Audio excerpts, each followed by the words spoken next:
Γεια σας βιβλιοφάγοι και λάτρεις της ιστορίας. Καλώς ήρθατε στο κανάλι μας, όπου ξεθάβουμε τα παράξενα, τα αλόκοτα και τα εντελώς απίστευτα γεγονότα από τα χρονικά της ιστορίας. Ξέρετε, η ιστορία συχνά διδάσκεται σαν μια σειρά από ημερομηνίες και μάχες, αλλά είναι πολύ πιο περίεργη από αυτό, δηλαδή πολύ πιο περίεργη. Σήμερα ξεσκονίζουμε μερικά πραγματικά ιδιόμορφα γεγονότα, πράγματα που ο καθηγητής ιστορίας σας πιθανότατα παρέλειψε. Μιλάμε για ανεξήγητες επιδημίες χορού, στρατούς από πουλιά και ποτάμια μπύρας. Εντάξει, ίσως αυτό το τελευταίο είναι λίγο φοβερό. Οπότε, δέστε τις ζώνες σας, πατήστε το κουμπί εγγραφής γιατί δεν θα θέλατε να χάσετε μελλοντικές παραξενιές και ετοιμαστείτε να εξερευνήσετε τα όρια της ιστορίας μαζί μας. Ας ξεκινήσουμε. Φανταστείτε αυτό. Είναι ένας καυτός Ιούλιος στο Στρασβούργο το 1518. Μια γυναίκα, η Φράου Τρόφεα, αρχίζει να χορεύει στον δρόμο, όχι απλώς έναν χορό, αλλά ένα είδος ξέφρενου τζιγκ. Συνεχίζει ασταμάτητα μέρα και νύχτα. Ο κόσμος νομίζει ότι είναι λίγο κεντρική, ίσως φταίει η ζέστη. Αλλά μετά συμβαίνει κάτι παράξενο. Άλλοι αρχίζουν να χορεύουν μαζί της.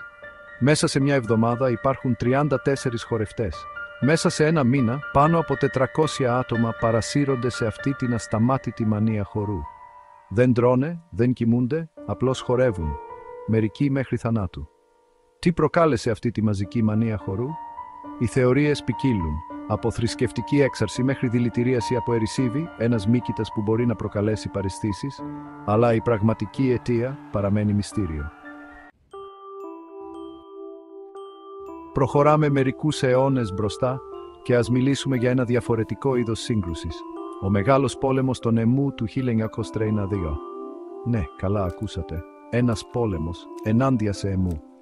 Αυτά τα πουλιά που δεν πετούν, βετεράνοι της επιβίωσης στην Αυστραλιανή ενδοχώρα, προκαλούσαν χάος στις καλλιέργειες των αγροτών. Η λύση? Κλήθηκε ο Αυστραλιανός στρατός, οπλισμένος με πολυβόλα Λίουις, για να αντιμετωπίσει αυτούς τους φτερωτούς εχθρούς. Αυτό που ακολούθησε ήταν μια σειρά από, ας πούμε, ανεπιτυχείς στρατιωτικές επιχειρήσεις. Τα εμού, με την ανώτερη ταχύτητά τους και τις τακτικές ανταρτοπολέμου, αποδείχθηκαν ένας τρομερός εχθρός. Ας πούμε απλώς ότι η Αυστραλία έμαθε ένα πολύτιμο μάθημα για το να μην υποτιμά τον εχθρό, ειδικά όταν ο εχθρός έχει φτερά και δεν πτωείται από σφαίρες. Κεφάλαιο 3. Το έτος χωρίς καλοκαίρι, 1816, η χρονιά που ο ήλιος πήρε άδεια. Τώρα ταξιδεύουμε στο 1816, μια χρονιά που έγινε γνωστή ως το έτος χωρίς καλοκαίρι, το 1816 που πάγωσε ο κόσμος και το έτος της φτώχειας. Τι θα μπορούσε να προκαλέσει ένα τέτοιο παγκόσμιο ψύχος?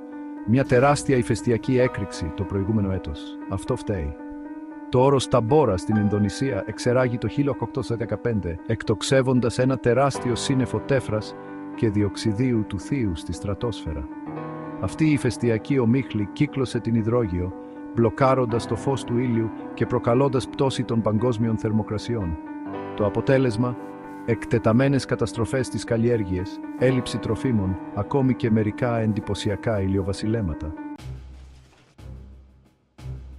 Κεφάλαιο 4. Η πλημμύρα μπύρας στο Λονδίνο, μια κολώδης κατάσταση. Από μια χρονιά χωρίς καλοκαίρι ας βουτήξουμε σε ένα διαφορετικό είδος καταστροφής, η πλημμύρα μπύρας στο Λονδίνο το 1814. Φανταστείτε ένα τσουνάμι μπύρας, ένα παλιροϊκό κύμα μαύρης μπύρας να καταραίει στους δρόμους. Αυτό ακριβώς συνέβη όταν μια δεξαμενή ύψους 7 μέτρων που περιείχε πάνω από 500.000 λίτρα μπύρας στο ζυθοποιείο Milks & Company αποφάσισε να κάνει ένα προγραμμάτιστο διάλειμμα. Η πλημμύρα που προκλήθηκε απελευθέρωσε ένα χήμαρο μπύρας στους δρόμους του St. Giles, καταστρέφοντας κτίρια και τραγικά προκαλώντας αρκετούς θανάτους. Το άρωμα της μπαγιάτικης μπύρας παρέμεινε στον αέρα για εβδομάδες. Το γεγονός έγινε μια παράξενη υποσημείωση στην ιστορία του Λονδίνου.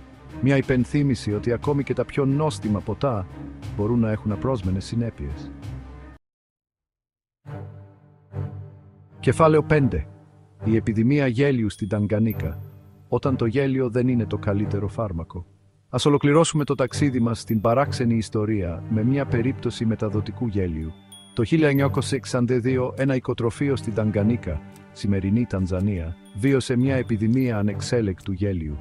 Ξεκίνησε με 3 κορίτσια, αλλά σύντομα εξαπρεάστηκε σαν πυρκαγιά, επηρεάζοντας πάνω από 1.000 άτομα στα γύρω χωριά. Οι άνθρωποι γελούσαν ανεξέλεκτα για ώρες, μερικές φορές μέρες, ανίκανοι να σταματήσουν.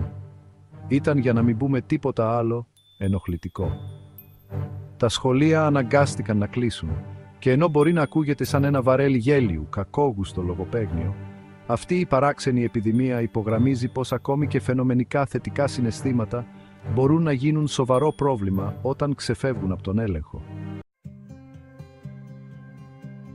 Επίλογος: μείνετε περίεργοι, μείνετε παράξενοι. Λοιπόν, αυτό ήταν Φίλοι, μια ματιά στην υπέροχα παράξενη πλευρά της ιστορίας. Από επιδημίες χορού μέχρι πόλεμο με αιμού, η ιστορία είναι γεμάτη εκπλήξεις. Αυτά τα γεγονότα μπορεί να φαίνονται παράξενα, ακόμη και απίστευτα, αλλά μας υπενθυμίζουν ότι το παρελθόν είναι γεμάτο πολυπλοκότητες, απρόσμενες ανατροπές και ναι, μια υγιή δόση παραξενιάς. Αν σας άρεσε η εξερεύνησή μας σε αυτές τις ιστορικές παραξενιές, φροντίστε να δώσετε σε αυτό το βίντεο ένα μεγάλο like και να εγγραφείτε στο κανάλι μας για περισσότερο περιεχόμενο που θα σας αφήσει άφωνους. Γιατί, ας είμαστε ειλικρινείς, ποιος χρειάζεται βαρετή παλιά ιστορία όταν μπορεί να έχει παράξενη ιστορία? Μέχρι την επόμενη φορά, κρατήστε ανοιχτά τα βιβλία ιστορίας και θυμηθείτε, το παρελθόν είναι ένα παράξενο και υπέροχο μέρος.